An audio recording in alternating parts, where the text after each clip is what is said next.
آداب زندگی کہ زندگی کے آداب کیا ہیں، اور مختلف پہلوؤں پر آپ کی خدمت میں اس پر گفتگو ہوتی بھی رہی ہے اور ہو بھی رہی ہے۔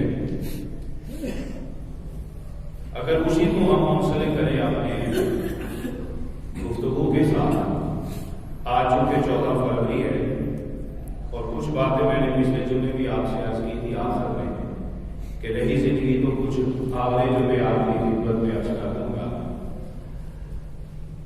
تو کچھ بچوں نے احباب نے بھی اصرار کیا تھا، کیونکہ ہر دن کی کوئی نہ کوئی خاصیت ہوتی ہے، راتوں کی بھی خاصیت ہوتی ہے، جبکہ سارے دن اور ایام اللہ تبارک و تعالیٰ ہی کے ہیں۔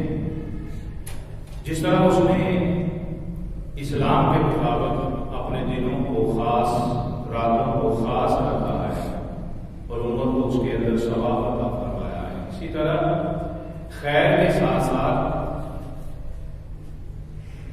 انسان اپنی برائیوں کے حوالے سے بھی دنوں کو خاص کر دیتا ہے، اپنے تہوار بنا دیتا ہے، اور شروع سے چلتا آیا ہے جب سے تاریخ انسانیت ہے۔ آپ کو یاد ہوگا کہ میں ایک بات بتایا کرتا ہوں، اور جب بھی کوئی نجی محفل ہوتی ہے آداب کے حوالے سے سننے والے ذوق والے ہوں تو میں یہ بات ضرور دہرایا کرتا ہوں کہ ہر انسان کی عقل کامل نہیں ہے۔ اگر ہر انسان کی سوچ ٹھیک ہوتی تو اللہ تعالیٰ کبھی بھی دنیا میں نبیوں کو پیدا نہ کرتا۔ یہ میں دوبارہ سبق کے طور پر کچھ ہفتوں یا مہینوں کے بعد یہ جملہ دوہرا دیا کرتا ہوں یاد ہونے کے لیے، اور بچے خاص طور پر نوجوان بھی اور عموماً سب احباب یہ سبق ہے، یہ زندگی کا یاد رکھا کریں اور یہ اپنے لیے ایک لاہ عمل بنا لیں۔ ہر انسان کی سوچ اگر ٹھیک ہوتی تو خدا کبھی نبیوں کو پیدا ہی نہ کرتا۔ نبی کا پیدا ہونا اس بات کی دلیل ہے کہ ہر شخص کی سوچ، فکر اور عقل درست نہیں، وہ جس منظر کی طرف جانا چاہتا ہے یا چل رہا ہے صحیح بھی ہو سکتی ہے، غلط بھی ہو سکتی ہے۔ جہاں تک صحیح کا تعلق ہے وہاں پر روک ٹوک نہیں۔ خود خدا خالق کائنات ہو کر بندوں کی روش پر اعتراض نہیں کرتا، کیونکہ بندہ ٹھیک جا رہا ہے۔ جیسے ہی اس کا یو ٹرن ہوتا ہے وہ اپنی مخالفت کو اختیار کرنا چاہتا ہے یا کر لیتا ہے، پھر چلنا شروع ہو جاتا ہے، پھر اللہ تبارک و تعالیٰ اس کے مطابق اس کو وہاں پر تبدیل فرماتا ہے۔ تو ہماری زندگی میں، انسانی زندگی کے اندر جیسے یو ٹرن آنا شروع ہوئے تو خدا تبارک و تعالیٰ نے نبیوں کا وجود پیدا کیا، اگرچہ سب سے پہلا انسان بھی نبی تھا، بے شک سب سے پہلا انسان بھی نبی تھا، آدم علیہ السلام، لیکن اللہ کو معلوم تھا کہ اس نبی کی اولاد کے اندر ہی خیر اور شر دونوں کا مواد موجود ہے، اور جہاں پر غلطی ہوتی رہی وہاں پر خود پہلے انسان آدم علیہ السلام نے لوگوں کی اصلاح فرما دی، اور پھر آپ کو یاد ہوگا کہ خیر اور شر کی ابتدا بھی اسی پیغمبر کی زندگی میں ہو گیا تھا، اور کرنے والے بھی آپ انہی کے بیٹے اور اولاد تھے۔ ایک کا نام حابیل ہے، ایک کا نام قابیل ہے۔ جب تک حابیل اور ان کے پہلے لوگ، ان کی اولاد ساری خیر پر چلتی رہی، آدم علیہ السلام نے ان پر کوئی بھی سزا نہ فرمائی، اور جیسے ہی ان کی اولاد میں سے ان کے بیٹے قابیل نے یو ٹرن لیا اور شر کے راستے کو اپنانا شروع کیا، ساتھ ہی اللہ کے بندے پیغمبر نے ان کی تفریق فرما دی کہ یہ تمہاری عقل یہاں پر غلط قرار پا گئی، یہ تمہارا یو ٹرن لینا، یہ راستہ بدلنا، یہاں تمہاری سوچ غلط ہو گئی ہے۔ صابر کیا ہوا؟ انسان کی اگر سوچ ٹھیک ہوتی تو کبھی خدا نبیوں کو پیدا نہیں۔ اب یہ چلتا آ رہا ہے خیر و شر کا مواد، اور اب تک ہو رہا ہے، قیامت تک ہوتا رہے گا۔ انبیاء کا دروازہ بند ہو گیا۔ میرے تاجدار کائنات صلی اللہ علیہ وسلم نے اپنی زندگی کے اندر ہمیں ایک ایسا لاہ عمل دے دیا ہے کہ یہاں کسی نبی کے آنے کی ضرورت ہی باقی نہیں رہی، کسی نبی کے پیدا ہونے کی ضرورت ہی نہیں رہی۔ وہ سارے کا سارا لاہ عمل ایک قانون کی شکل میں، دستور حیات، قرآن اور نبی کی اپنی سنت، سب سے پہلا دستور حیات کیا ہے؟ قرآن. پھر اس کے ساتھ اس کی تشریح کے طور پر، اس کی ٹرانسلیٹ کے اعتبار سے اللہ پاک نے اپنے نبی کے احادیث مبارکہ اور سنت کو ہمارے لیے ایک آئیڈیالوجی بنا دیا. اس لیے عزیزان من، اگر انسان کی سوچ ٹھیک ہوتی تو کبھی نبی نہ آتے، کبھی اللہ کا پیغام نازل نہ ہوتا، کبھی تورات، زبور، انجیل اور پوری انسانیت تو کیا پوری کائنات کا دستور حیات قرآن کی شکل میں اللہ ہمیں عطا نہ کرتا، کیونکہ ہم اپنی عقل میں ٹھیک ہیں. تو جہاں تک انسان کی عقل اور اس کا رستہ ٹھیک ہوتا ہے وہاں پر کوئی حکم امتناعی لاگو نہیں ہوتا. جیسے ہی انسان کی سوچ غلط ہوتی ہے تو وہاں پر کوئی نہ کوئی اس کا حکم لاگو ہو جاتا ہے.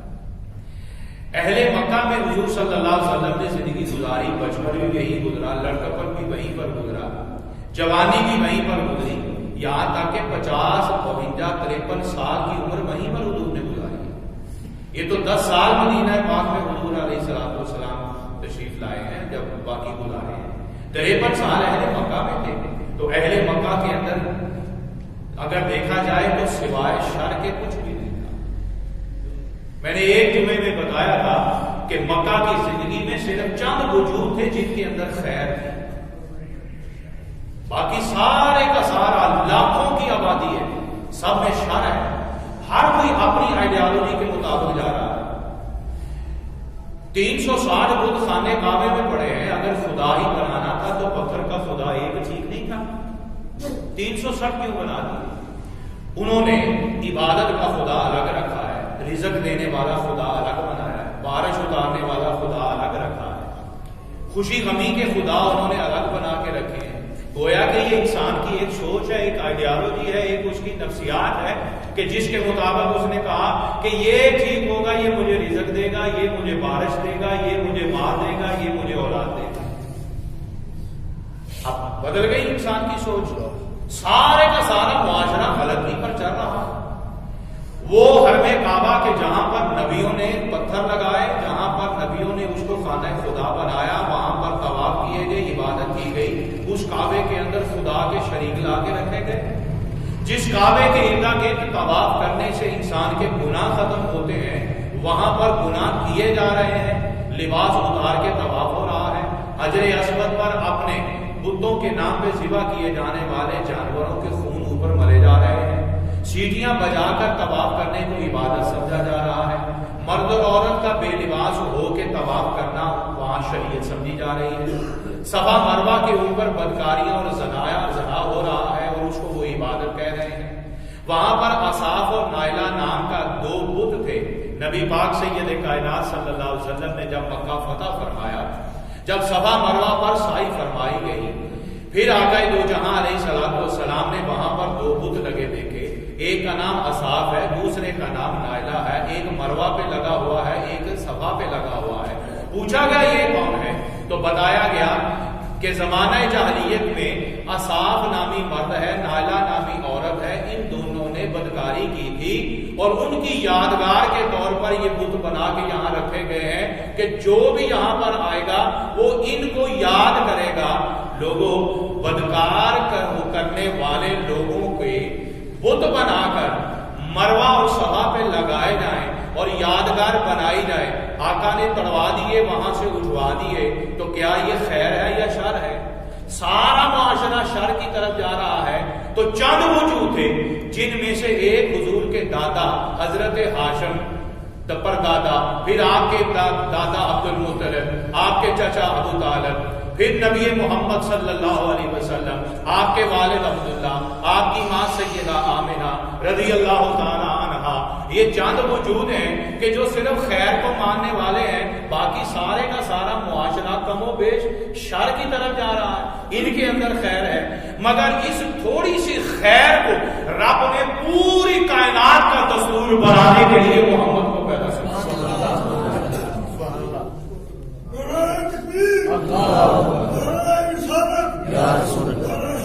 یہ دستور حیات عطا کر دیا. اس شر کے معاشرے کے اندر کلمت اللہ کو بلند کیا. اعلاء کلمت اللہ جو ہے وہ اٹھایا گیا. اسلام کا پرچم سر بلند کیا گیا. تو معلوم یہ ہوا کہ جہاں شر کا توڑ کیا جائے وہاں نفرتیں بھی آتی ہیں، وہاں دشمنیاں بھی آتی ہیں، وہاں زبان درازیاں بھی آتی ہیں، وہاں پتھر بھی مارے گئے، وہاں پر گالیاں بھی دی گئی، وہاں 3 سال تک گھر سے نکال دیا گیا اور ایک پہاڑ کی کھو میں 3 سال گزارے گئے۔ وہ محمد صلی اللہ علیہ وسلم کہ جس کی خاطر رب نے کائنات بنائی، وہ محمد صلی اللہ علیہ وسلم جو انسان کو انسان بنانے کے لیے آئے، اس محمد کو مارا گیا کہ جس نے کہا کہ تمہارا خدا وہ ہے کہ جس نے پانی کے ایک قطرے کو تمہارا وجود بنا کے رکھ دیا۔ وہ محمد صلی اللہ علیہ وسلم کہ جنہوں نے کہا بتوں کو سجدہ نہیں ہے، اللہ وحدہ لا شریک کو ہے۔ وہ محمد جنہوں نے شر کو ختم کر کے خیر کی طرف آگاہی دلائی، اس محمد کو گھر سے نکال کے ابو طالب کے اس درے کے اندر 3 سال گزارنا پڑے، اور یہاں تک کہ جب وسائل بھی ختم ہو گئے تو سوکھے پتے اور پتے کھا کر گزارا کرنا پڑا۔ آج روٹی ختم ہو جائے تو شکوے ہوتے ہیں۔ کسی بزرگ نے کہا تھا جب روٹی گھر میں نہ ہو تو محمد کے 3 سال یاد کر لیا کر کہ جب پتے کھا کر گزارا کیا۔ ہماری زبان پہ لفظ آتے دیر نہیں لگتی، مگر نتیجہ بھگتنا بڑا مشکل ہو جاتا ہے۔ اس لیے خیر اور شر زمان شروع سے چلتا آیا، مگر حق پر ڈٹ جانا جیت اسی کی ہوتی ہے اور جہاد اسی کو کہا جاتا ہے۔ حق کی پیروی کرنے والے تھوڑے ہوتے ہیں، مگر جب ڈٹ جائے تو پھر وہ 5 سے 5,000 بنتے ہیں، پھر 1.25 لاکھ تک پہنچ جاتے ہیں۔ پھر 1.25 لاکھ کا وجود ایسا خدا نے زمانے کے اندر پھیلایا ہے کہ 1400 سال کے بعد آج اربوں کے اندر مسلمان پیدا ہو۔ پھر جس محمد مصطفیٰ صلی اللہ علیہ وسلم نے شر کا توڑ کر کے اس کعبہ کہ جہاں پر ننگے طواف کیا جاتا تھا وہاں لباس پہنا کر جبین نیاز اٹھانا سکھا دیا، جہاں بدکاروں کے بت رکھ کر یادگار منایا جاتا تھا ان کو ہٹا کر حضرت ہاجرہ اور حضرت اسماعیل کی یادگار بنا دی گئی، وہاں بروں کو ہٹا کر نیکوں کو رکھا گیا، بروں کے بت ہٹا دیے، نیکوں کے بت نہیں لگائے، نیکوں کے تصویریں دل کے اندر لگا دی۔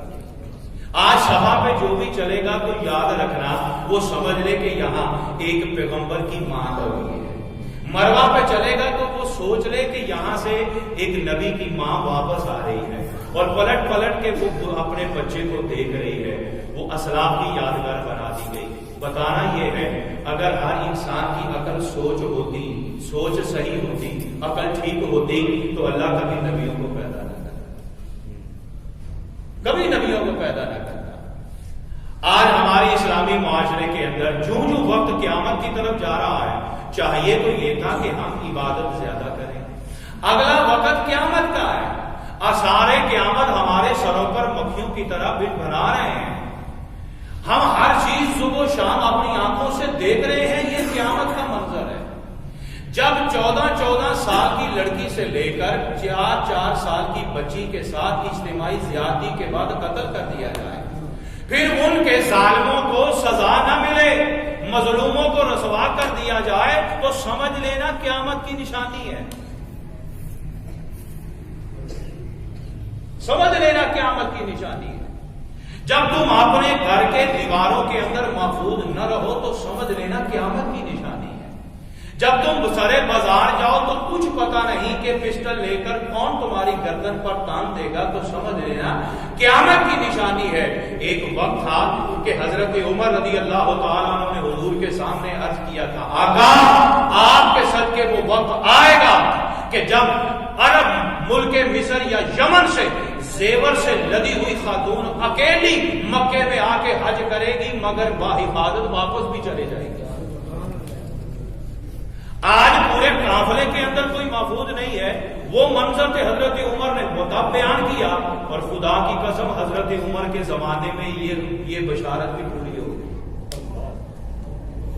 یمن سے سونے ہیرے جواہرات کے ہار پہن کر خواتین حج کے لیے اور عمرے کے لیے اکیلی آئی، اور انہیں کوئی پکڑنا تو درکنار، لوٹنا تو درکنار، کوئی میلی آنکھ سے دیکھنا بھی گوارا نہیں کرتا تھا۔ دل میں ڈر یہی تھا کہیں ادھر ادھر عمر نہ پھر رہا، کہیں عمر نہ پھر رہا۔ عزیزہ نے مانا امت مسلمہ کو چاہیے تو یہ تھا کہ جو وقت گزر رہا ہے تو ہم رب کی طرف رغبت کریں، لیکن جو قیامت دیکھ رہے ہیں تیسے ویسے ہم برائی کی طرف زیادہ جا رہے ہیں، اچھائی چھوڑتے جا رہے ہیں۔ میں نے کتنی دفعہ نوجوان بیٹھے ہیں، آپ کو کئی دفعہ کہا ہے سینمے کی ٹکٹ ہم قرض لے کر بھی لے لیتے ہیں، مگر مسجد کی نماز یا مسجد کی محفل میں تو کوئی پیسہ نہیں لگتا۔ محلے میں اگر آپ محلے دار آپ کو محفل کے لیے بلاتا ہے، آپ سے پیسے تو نہیں مانگ رہا، مگر جانا گوارا۔ اور یہ جتنے بھی میری عمر کے یا مجھ سے 10 سال بڑی عمر کے بیٹھے ہیں، میں بہت بڑوں کی بات نہیں کر رہا، میں 70-80 سال کی عمر کے بزرگوں سے بات نہیں کر رہا، میں 50-40 سال کی عمر کی بات کر رہا ہوں۔ اگر آپ تھوڑا سا 30 سال ہی پیچھے چلے جائیں تو کیا وہ وقت تھا کہ جب آپ کی دھرتی پہ کوئی نامور نعت خوان بھی آتا تو آپ کہتے تھے یار اس محفل میں جانا ہے چاہے تانگے پر ہی جانا پڑتا؟ بولے سنتے تھے نہ جا کے، ساری رات بیت جاتی مگر ساری محفل سن کے آتے۔ مانا کیا تھا کہ اگر محفل کرنے والوں میں خلوص تھا تو جانے والوں میں بھی پیار تھا۔ آج کرنے والوں میں پیار نہ رہا تو جانے والے تو پہلے ہی دشمن بن بیٹھے۔ یہ قیامت نہیں تو اور کیا ہے؟ آج برائی کو ہم اپنا تہوار سمجھتے ہیں، برائی کو ہم اپنی عبادت سمجھ رہے ہیں، ہم برائیوں کو ہم اپنا آئیڈیل سمجھ رہے ہیں، اور جو ہلاکت ہے اس کو ہم ہاتھ پھیلا کے دونوں ہاتھوں سے لے رہے ہیں۔ اور جہاں پر اللہ مفت نعمتیں تقسیم کرتا ہے کہ آؤ 2 ہاتھ نہیں 1 ہاتھ ہی کر کے دیکھ لو، مگر دل شرم کا ہونا چاہیے، میں اتنا عطا کروں گا کہ تم سے سنبھالا بھی نہیں جائے گا۔ سبحان۔ درخواستیں لکھ کر 1.5 سے 4 6 لاکھ کی رشوت دے کر ہم کسی سے اپنی بزنس اور جاب کو مانگتے ہیں، مگر تہجد کے وقت اٹھ کر کبھی خدا سے مانگا؟ چلو تہجد تو دور کی بات ہے، فجر کے وقت ہی کبھی کہہ لیں مولا رات کے اندھیرے کے بعد دن کا اجالا دیا ہے، یہ تیرا کرم، یہ تیرا کرم ہے، تو نے زندگی کے ساتھ دوبارہ لوٹا دیے۔ ہم تو مرے ہوئے تھے، ہمیں کیا پتا کہ ہم جی رہے ہیں یا مر گئے ہیں، مگر تم نے اذان کان میں ڈال کر بتا دیا کہ تم جی رہے ہو اور ہمیں اٹھا کے مسجد میں لائے ہو، تیرا شکر ہے۔ اگر زندگی دی ہے تو دن کی برکت بھی عطا کر دے، دن کی دولت بھی دے دے۔ وہ نوکریاں کرتے تو لوگوں کی ہیں، مگر بھروسہ خدا پہ اگر کیا جائے تو کبھی بھی درخواستوں کی ضرورت نہ آئے، کبھی رشوت دینے کی نوبت ہی نہ آئے۔ ہماری صبح 12 بجے ہو رہی ہے، ناشتہ ہمارا 12-1 بجے ہو رہا ہے، اور مصطفیٰ کریم نے شریعت میں کیا کہا ہے؟ فرمایا ہے تہجد فجر کی نماز جماعت کے ساتھ پڑھو، کسی کی رہ جائے تو ضرور پڑھو، ساتھ ہی اللہ کے فضل کی تلاش میں نکل جانا ہے۔ پچھلے دنوں خبر آئی ہے کہ کراچی کے تاجروں نے کہا ہے کہ 6 بجے بازار کھولیں گے، شام 6 بجے بند کریں گے۔ آپ تاجر ہیں، آپ کو زیادہ پتا ہوگا، ایسے ہی ہے، کسی نے مانا کسی نے نہیں مانا، زیادہ نہ ماننے والے تھے۔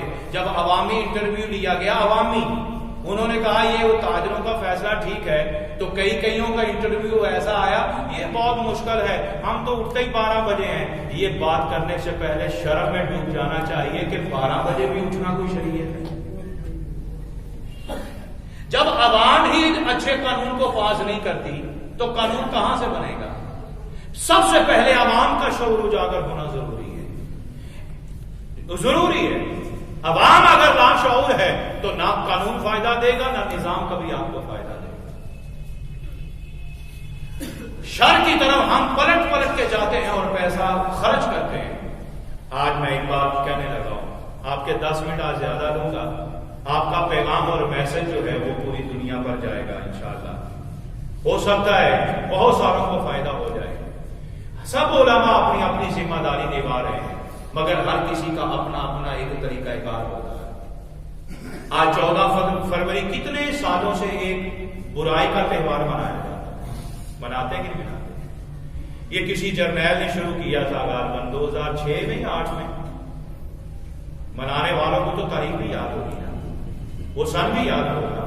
مجھے تو اتنا پتا ہے مشرف دور کے اندر یہ رائج ہوا تھا، اور یہ جادو سر چڑھ کے بولا تھا، اور میں نے پچھلے جمعے ایک بات کہی تھی کاروباری حضرات سے کہ جو جنرل سٹور ہے، بیکریز ہے، فلاور شاپ ہے، ان کے تو چاندنی ہو گئی کہ شکر ہے یہ کاروبار شروع ہو گیا ہے اور ہماری چاندنی ہو گئی۔ اور پچھلے جمعے میں نے آپ کو چند صوفیاء کے قول بتائے تھے، اس نظریے سے اگر کوئی تجارت کرتا ہے کہ ہمارا تو کاروبار ہے، چلو آج آمدنی زیادہ ہو جائے گی، تو امام غزالی نے فرمایا تھا وہ پھر یقین کر لے اس کی نسل بھی کبھی خیر نہیں کرے گی۔